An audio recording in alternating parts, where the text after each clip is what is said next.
খিচুড়ি হচ্ছে একটি ভাত জাতীয় খাবার। দক্ষিণ এশিয়ার দেশগুলোর অন্যতম জনপ্রিয় খাবারটির নাম হচ্ছে খিচুড়ি। তবে বিভিন্ন অঞ্চলভেদে এই খিচুড়ি কিন্তু বিভিন্ন রকমভাবে তৈরি করা হয়। আসসালামু আলাইকুম এভরিওয়ান, সবাইকে আবারও স্বাগতম জানাচ্ছি আমার চ্যানেলে নতুন আরও একটি রেসিপি দেখার জন্য। আমার আজকের রেসিপিতে আপনাদের সাথে শেয়ার করব গরুর কলিজা দিয়ে বাবুর্চি স্টাইলে ভুনা খিচুড়ির রেসিপিটি। আশা করছি আমার আজকের রেসিপিটি আপনাদের কাছে অনেক বেশি ভালো লাগবে। তাহলে চলুন চলে যাই মূল রেসিপিতে। তো আমার আজকের রেসিপির জন্য এখানে আমি 2.5 কেজি পরিমাণ গরুর কলিজা নিয়েছি। তবে শুধু কলিজা না, কলিজার সাথে আরও কিছু অংশ নিয়েছি। এই যে এরকম পাতলা যে অংশগুলো, এগুলোকে বলে গরুর ফেফসা। তো এই আর তাছাড়া গরুর যেই গলার অংশটা ঢোর বলে, ওইটারও কিছু অংশ নিয়ে নিয়েছি।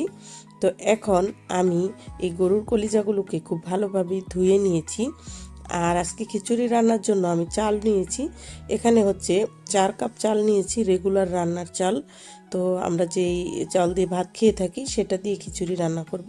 তো ওই চালটাই নিয়ে নিয়েছি। তো আপনারা চাইলে কিন্তু এই রেসিপি পোলার চাল দিয়েও করতে পারবেন, তবে রেগুলার রান্নার চাল দিয়ে কিন্তু এই খিচুড়িটা খুব ভালো হয়। তো এখানে আমি মুগের ডাল নিয়ে নিয়েছি 2 কাপ পরিমাণ। তো আর আমি দিব সাথে 1 কাপ পরিমাণ মসুর ডাল। তো এখানে 1 কাপ পরিমাণ মসুর ডাল নিয়ে নিয়েছি। তো এই খিচুড়িটা একটু আঠালো টাইপের হয়, সেজন্য মসুর ডালটা ব্যবহার করব। তো প্রথমেই আমি চুলায় একটা পাতিল বসিয়ে দিয়ে দিলাম গরুর কলিজাগুলো। এখন পর্যাপ্ত পরিমাণ পানি দিয়ে দিচ্ছি। এরপরে দিয়ে দিচ্ছি লবণ 1 টেবিল চামচ পরিমাণ। তারপর নেড়ে চেড়ে মিশিয়ে দিয়ে এখন আমি ঢাকনা দিয়ে ঢেকে এই কলিজাগুলো বলক চলে আসা পর্যন্ত অপেক্ষা করব। এই তো বলক চলে এসেছে, খুব বেশি সেদ্ধ করব না। এখন আমি চুলাটা বন্ধ করে দিব এই যে এই পর্যায়ে। তবে আমি 7 থেকে 8 মিনিট পর্যন্ত জাল করে নিয়েছি। তো খুব বেশি সেদ্ধ করলে কিন্তু এটা অনেক বেশি শক্ত হয়ে যাবে, রান্না করলে মশলা ঢুকবে না। তো এই দিকে আমি একটা জালির মধ্যে ছেঁকে নিচ্ছি এই যে এভাবে। তারপরে এখন ঠান্ডা পানি দিয়ে আবার ধুয়ে নিব। তো কলিজাটা সেদ্ধ করে নিলে হয় কি, এটার ভিতরে যদি এক্সট্রা কোনো রক্ত থাকে সেটা বেরিয়ে যাবে, আর কালো আবরণটাও চলে যাবে। তাতে করে খিচুড়িটার কালারটা ভালো থাকবে, কালো হবে না। তো আমি পাতিলটা আবারও চুলায় বসিয়ে দিয়েছি ধুয়ে। এখন দিয়ে দিচ্ছি 1/2 কাপ পরিমাণ সয়াবিন তেল। তারপরে কিছু আস্ত মশলা দিচ্ছি। এখানে 4-5 টুকরা দারুচিনি আর 8-10টা এলাচ আর 5-6টা তেজপাতা একটু চিড়ে দিয়ে দিলাম।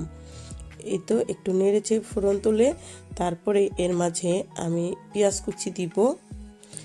আর এই খিচুড়িটা হচ্ছে অনুষ্ঠান বাড়িতে সকালবেলা এরকম খিচুড়ি তৈরি করা হয়। তো আমি সেই খিচুড়ির রেসিপিটি আপনাদের সাথে শেয়ার করছি। তো পেঁয়াজ কুচি দিয়ে দিলাম এখানে 1.5 কাপ পরিমাণ। পেঁয়াজটা একটু ভেজে কালারটা যখন একটু চেঞ্জ হয়ে যাবে তখন আমি দিয়ে দিচ্ছি আদা বাটা 2 টেবিল চামচ পরিমাণ, রসুন বাটা 1.5 টেবিল চামচ পরিমাণ। তারপরে দিচ্ছি টমেটো পিউরি 3 টেবিল চামচ পরিমাণ। টমেটো পিউরিটা কেন দিলাম, গরুর কলিজা কিন্তু কালো হয়ে যায় রান্না করলে, আর আমি এটাতে শুকনো মরিচের গুঁড়া দিব না, সেই জন্য টমেটো পিউরি দিলাম। তো লবণ দিয়ে দিলাম 1 টেবিল চামচ পরিমাণ, হলুদের গুঁড়া দিলাম 1.5 টেবিল চামচ পরিমাণ। এরপরে দিলাম জিরার গুঁড়া 1 টেবিল চামচ পরিমাণ, ধনিয়ার গুঁড়া 1 টেবিল চামচ পরিমাণ, আর দিব এখন শাহি গরম মশলার গুঁড়া 1 টেবিল চামচ পরিমাণ। তো এই গরম মশলাটা আমি ঘরে তৈরি করে নিয়েছি, এটার লিঙ্কটা আমি ডেসক্রিপশন বক্সে দিয়ে দিব, চাইলে দেখে নিতে পারবেন। তো ঝালের জন্য কাঁচামরিচ ফালি দিয়ে দিলাম। তো আপনারা চাইলে কিন্তু কাঁচামরিচের পরিবর্তে শুকনো মরিচের গুঁড়াও দিতে পারেন। তো আমি যেহেতু শুকনো মরিচের গুঁড়া দিইনি, সেজন্য টমেটো পিউরিটা দিয়েছি সুন্দর একটা কালার আসার জন্য। 1 কাপ পরিমাণ পানি দিয়ে দিলাম। সমস্ত মশলাটা নেড়ে চেড়ে এখন আমি ঢাকনা দিয়ে ঢেকে তারপরে 5 থেকে 6 মিনিট জাল করে নিব, মশলাটা যেন সুন্দরভাবে কষানো হয়ে যায়, কাঁচা স্মেলটা চলে যায়। তো এই তো মশলাটা কষানো হয়ে গিয়েছে। এখন এই পর্যায়ে আমি কলিজাগুলো দিয়ে দিব। তো এই তো ধুয়ে রাখা কলিজাগুলো দিয়ে দিলাম। আর কলিজা কিন্তু একদম শুধু কলিজা খেতে ভালো লাগে না, কলিজার সাথে এরকম মিক্স থাকলে ভালো লাগে। তো সেজন্য আমি ফেফসার অংশ বা ঢোরের অংশটা নিয়ে নিয়েছি, এভাবে মিক্স করেই আনা হয়েছে বাজার থেকে, বলে দিয়েছিলাম। তো এভাবে করলে কিন্তু ভালো লাগে এই খিচুড়িটা। তো এখন আমি 5 মিনিটের জন্য ঢেকে দিলাম, একটু কষানো হলে তারপরে এতে আমি পানি দিব সেদ্ধ হওয়ার জন্য। এই যে কষিয়ে নিলাম 5 মিনিটের মতো মশলার ভিতরে। তারপরে এখন আমি পানি দিয়ে দিব কলিজাটা সেদ্ধ হওয়ার জন্য। তো আমি গরম পানি দিয়ে দিচ্ছি, এখানে 2 কাপ পরিমাণ পানি দিব। তো যেহেতু এটা আমি খিচুড়ির ভিতরে দিব সেজন্য খুব বেশি পানি দিলাম না। কলিজাগুলোকে পাশের চুলায় দিয়ে এখন আমি চুলায় একটা প্যান বসিয়ে দিয়ে এই প্যানের মধ্যে দিয়ে দিলাম মুগ ডালগুলো। আর চুলার আঁচটা কিন্তু একদম কমিয়ে দিয়েছি, মুগ ডালটা অনবরত নেড়ে চেড়ে ভেজে নিব। মুগ ডালটা অর্ধেকটা যখন ভাজা হয়ে গিয়েছে তখন আমি মসুর ডালটা দিয়ে দিলাম। তা আপনারা চাইলে কিন্তু মসুর ডালটা না ভাজলেও পারেন, তো একটু ভেজে দিলে এটার ফ্লেভারটা খুব ভালো হয়। তো এই তো হয়ে গিয়েছে ভাজা। তো এখন আমি ঢেলে নিচ্ছি একটা বোলের ভিতরে, আর এখন পানি দিয়ে দিব এই পর্যায়ে। তো পানি দিয়ে নেড়ে চেড়ে আমি এটাকে ভিজিয়ে রাখবো। আর সাথে আমি যে চাল নিয়েছি খিচুড়ির জন্য সেই চালগুলো দিয়ে দিব। এখন চালগুলো দিয়ে দিচ্ছি, চাল ডাল মিশিয়ে তারপরে আমি 20 মিনিটের মতো ভিজিয়ে রাখবো। তো এতে করে খিচুড়িটা অনেক বেশি ঝরঝরে হবে।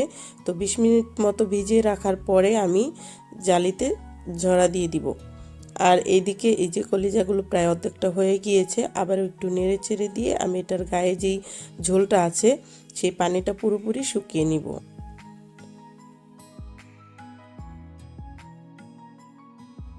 এই যে চাল ডালগুলো 20 মিনিট পরে আমি চালুনিতে ঝরা দিয়ে দিয়েছি। তো এইদিকে খিচুড়ি রান্নার জন্য একটা বড় হাঁড়ি দিয়ে দিয়েছি চুলায়, দিয়ে দিলাম 1 কাপ পরিমাণ সয়াবিন তেল। আমি বাটার দিব সাথে, তো আপনারা চাইলে ঘি দিতে পারেন। 100 গ্রামের মতো বাটার দিয়ে দিলাম, খুব সুন্দর একটা স্মেল হয় এতে। তো বাটারের পরিবর্তে ঘিও দিতে পারেন। তো বাটারটাকে একটু মেল্ট করে নিব। তারপরে কিছু আস্ত মশলা দিব আমি এখানে। এই যে এখানে এলাচ নিয়ে নিয়েছি 8-10টা, তেজপাতা নিয়েছি 4-5টা, শাহি জিরা নিয়ে নিয়েছি 1 টেবিল চামচ পরিমাণ, আর দারুচিনি নিয়ে নিয়েছি 4-5টা, আর গোলমরিচ নিয়ে নিয়েছি 10-12টা নিয়ে নিলাম গোলমরিচ। আসলে এগুলো পছন্দ মতো দিলেই হয়, খুব বেশি লাগে না। আর যেহেতু আমি গরম মশলার গুঁড়া দিয়েছি তাতে কিন্তু এই ধরনের সব মশলাগুলো আছে। তো আবারও পেঁয়াজ কুচি দিয়ে দিলাম এখানে 2 কাপের মতো। তো পেঁয়াজ কুচিগুলো একটু ভেজে লাল করে নিব। তো যে ভেজে লাল করে নিলাম, এখন বাদবাকি মশলা দিব। তো আবারও দিয়ে দিচ্ছি আদা বাটা 2 টেবিল চামচ পরিমাণ, রসুন বাটা 1.5 টেবিল চামচ পরিমাণ, এরপরে লবণ দিয়ে দিচ্ছি। লবণ দিয়ে দিলাম 1.5 টেবিল চামচ পরিমাণ। আমি যেহেতু কলিজাতে লবণ দিয়েছি, এখন চাউলের পরিমাণে লবণটা দিচ্ছি, চাউল ডালে যতটুকু লাগে ওই অনুযায়ী। তারপরে হলুদের গুঁড়া দিয়ে দিচ্ছি 1 টেবিল চামচ পরিমাণ। তারপরে ধনিয়ার গুঁড়া 1 টেবিল চামচ দিলাম। এখন জিরার গুঁড়া দিয়ে দিচ্ছি 1 টেবিল চামচ পরিমাণ। এরপরে শাহি গরম মশলা দিয়ে দিচ্ছি 1 টেবিল চামচ পরিমাণ।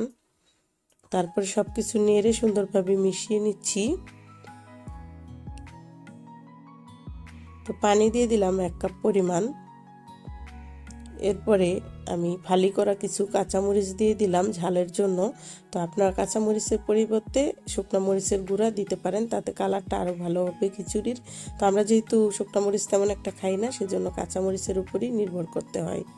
তো এখন আমি ঢাকনা দিয়ে 5-7 মিনিট ঢেকে তারপরে মশলাটা কষিয়ে নিলাম, এর মাঝে একবার নেড়েও দিয়েছিলাম। তো হয়ে গেছে কষানো। এ পর্যায়ে আমি ধুয়ে রাখা চালগুলো দিয়ে দিব। তো আমি যে 20 মিনিট মতো চাল ডালটা ভিজিয়ে রেখেছিলাম, এতে করে খিচুড়িটা অনেক বেশি ঝরঝরে হবে। তো এখন হচ্ছে ভেজে নেওয়ার পালা। খুব ভালোভাবে প্রায় 10 মিনিটের মতো আমি ভেজে নিব। তো একদম চালটা যখন ভাজা ভাজা হয়ে পাতিলের সাথে আর খুন্তির সাথে সনসন শব্দ হবে, সেই মুহূর্তে আমি গরম পানি দেব এর ভিতরে। তো খুব ভালোভাবে ভাজা হয়ে গিয়েছে। এখন আমি পর্যাপ্ত পরিমাণে গরম পানি দিয়ে দিচ্ছি। তো পানির রেশিওটা হচ্ছে, এখানে যেহেতু রান্নার চাল নিয়ে নিয়েছি, তো এখানে পানি দিতে হবে ডবল করে। তো 1 কাপ চাউলে 2 কাপ করে পানি দিতে হবে। আর যদি পোলার চাল হতো সেক্ষেত্রে 1.5 কাপ পানি দিলেই হতো। তো এখন পানি দিয়ে দিলাম পর্যাপ্ত পরিমাণে, যতটুকু লাগে চাল ডালের অনুপাতে 2 কাপ পরিমাণ করে। এখন ঢাকনা দিয়ে ঢেকে দিব আমি, বলক চলে আসা পর্যন্ত অপেক্ষা করব। তো এই তো পাশের চুলায় গরুর কলিজাটা একদম সুন্দরভাবে ভুনা ভুনা হয়ে গিয়েছে, এটার ভিতরে আর ঝোল নেই, এই যে একদম শুকিয়ে গেছে। এখন খিচুড়িটা বলক আসলে তার মধ্যে আমি দিয়ে দিব। তো খিচুড়ির মধ্যে কলিজাগুলো দেওয়া হয়ে গিয়েছে।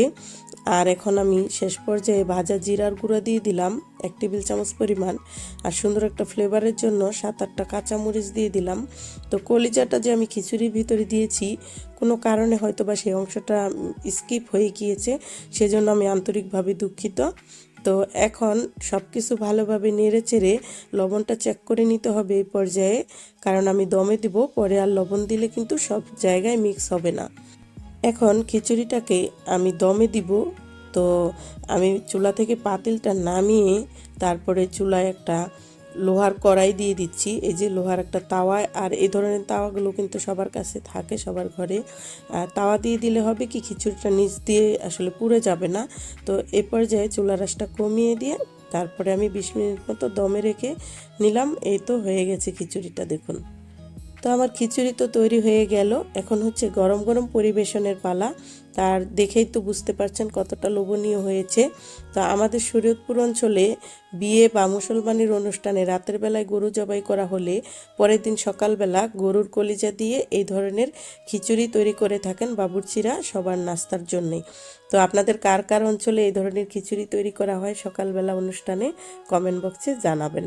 আর রেসিপিটি ভালো লেগে থাকলে আমার চ্যানেলটি সাবস্ক্রাইব করে আমাকে সামনে এগিয়ে যেতে সাহায্য করবেন। তো আজকের মতো এখান থেকে বিদায় নিচ্ছি। সবাই অনেক বেশি ভালো থাকবেন, সুস্থ থাকবেন। কিপ ওয়াচিং পপি আকবর। আল্লাহ হাফেজ।